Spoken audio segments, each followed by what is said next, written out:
Kita sa CCTV ang ginawang pagnanakaw ng isang 33 anyos na lalaki ng mga beauty products mula sa kanyang kumpanyang pinagtatrabahuhan sa barangay St. Peter, Quezon City noong Miyerkules. Sa kuha ng CCTV, makikitang pumasok ang sospek sa bodega at isa-isang sinakay sa postcart ang mga kahon ng beauty products bago ito nilabas ng establishmento.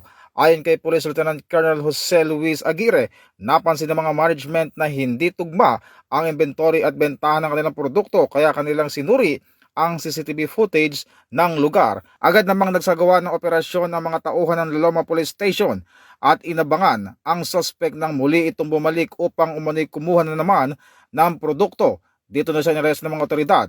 Na-recover mula sa suspect ang mga beauty products na nagkakalaga ng mahigit 260,000 pesos. Kasalukuyang nasa custodial facility ng Loloma Police Station ang suspect at naharap sa kasong qualified theft.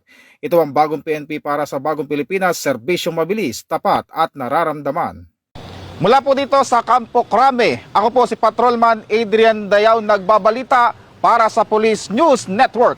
Alagad ng batas, tagataguyod ng balitang pulis at ito ang bagong PNP para sa bagong Pilipinas, serbisyong mabilis, tapat at nararamdaman.